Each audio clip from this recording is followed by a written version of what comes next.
Bonjour les As, je m'appelle Geoffroy Boucher, je suis économiste à l'Observatoire québécois des inégalités et j'ai bien hâte de répondre à vos questions.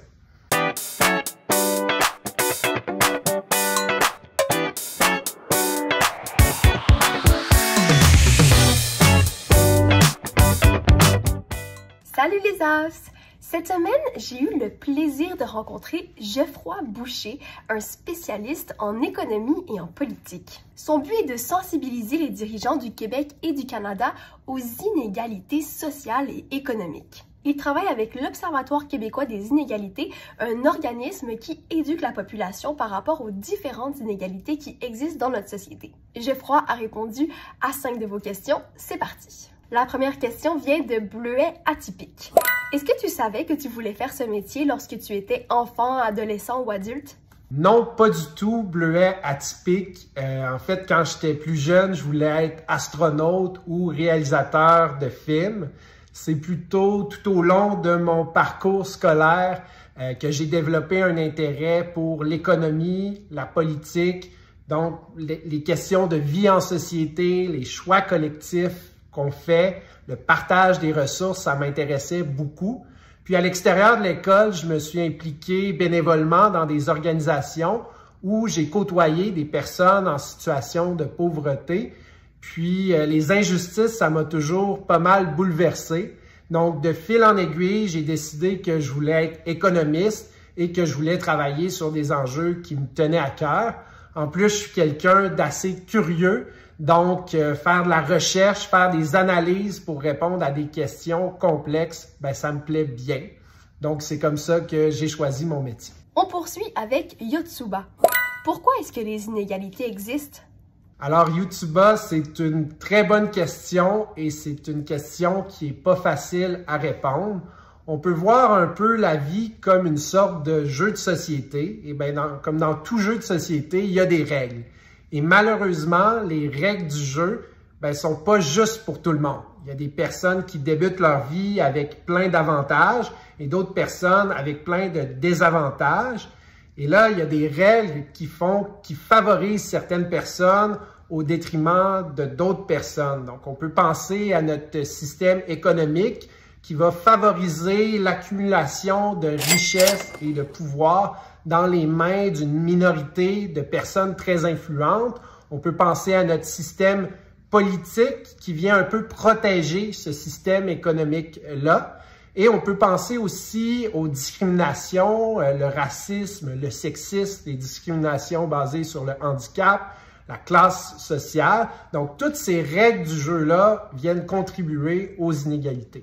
Moi, je pense pas que les inégalités sont naturelles. Je pense que justement, c'est les règles du jeu qui font que les ressources sont mal réparties puis que certaines personnes ont des avantages et d'autres non. Mais comme toute règle, c'est possible de les changer pour avoir un milieu où tout le monde a la chance de se développer à son plein potentiel et d'avoir une vie qui correspond à ses aspirations. On poursuit avec la question de Nana P21.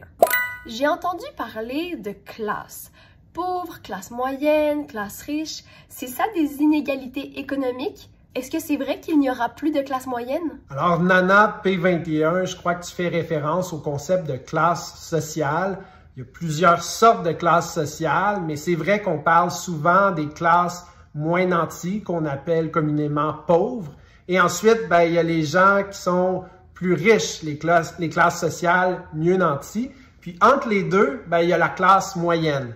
Personne s'entend sur une définition officielle de la classe moyenne, mais on pourrait dire que c'est les personnes qui sont ni riches ni pauvres. Et là, à ta question, est-ce que c'est vrai que la classe moyenne va disparaître?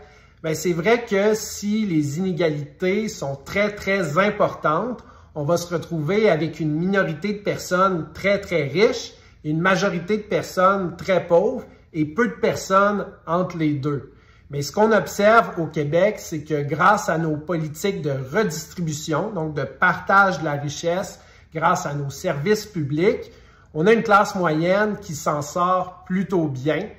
C'est vrai qu'elle fait face à de plus en plus de pression avec le prix des biens et des services qui augmente. Mais si on se compare à l'international, notre classe moyenne se porte bien.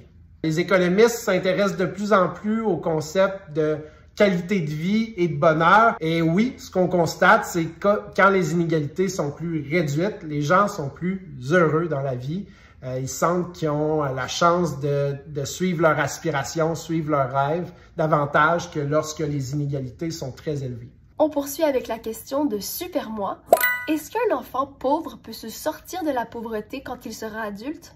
Alors, Super Moi, oui, un enfant en situation de pauvreté à la naissance peut tout à fait se sortir de la pauvreté à l'âge adulte, mais il faut reconnaître que cet enfant-là va faire face à beaucoup plus d'obstacles dans sa vie que les autres enfants. C'est un peu comme si on fait une course à pied, puis qu'on a des souliers troués alors que toutes les autres personnes ont des souliers neufs. C'est pas impossible de gagner la course, mais ça va être pas mal plus difficile, puis on risque d'avoir un peu plus mal aux pieds. Ce qu'on constate, c'est que les personnes qui ont un niveau d'éducation plus élevé vont avoir, en général, à l'âge adulte, un revenu plus élevé. Si cet enfant-là a accès à un bon service de garde éducatif, a accès à une bonne école, un environnement qui est stimulant, et là, cet enfant-là va pouvoir développer son plein potentiel et il y a beaucoup plus de chances de se sortir de la pauvreté à l'âge adulte. Et on termine avec Tigresse. Qu'est-ce qu'on peut faire pour aider les gens qui sont victimes d'inégalités? Personnellement, c'est un sujet qui me touche beaucoup et j'aimerais pouvoir aider les gens pour un monde sans inégalités. Alors, Tigresse, c'est une très bonne question. On peut faire plein de choses. À l'échelle individuelle, on peut s'assurer que notre milieu de vie est très accueillant en combattant les discriminations, les préjugés, le sexisme, le racisme. On peut aussi se montrer à l'écoute des besoins des personnes moins nanties. Puis on peut faire du bénévolat dans des organismes communautaires pour s'assurer que tout le monde a accès à ce qu'il faut pour répondre à ses besoins de base, se loger, se nourrir, se vêtir. Et il y a aussi l'échelle de la société. On peut voter aux élections, on peut demander à nos politiciens, ceux qui prennent les décisions, d'avoir davantage de redistribution, davantage de partage de la richesse, davantage de services publics de qualité, des bonnes écoles, des bons services de garde éducatifs, des parcs qui sont accessibles à tout le monde. Moi, je pense qu'on peut tous rêver à un monde où les inégalités sont très, très, très réduites. Puis, il y a plein de solutions à mettre en place pour y arriver. Donc, oui, probablement que c'est difficile à atteindre, mais c'est pas impossible.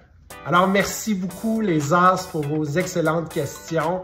Je vous invite à continuer à vous intéresser aux questions d'inégalité et à faire votre part dans votre milieu de vie pour les réduire. À la prochaine!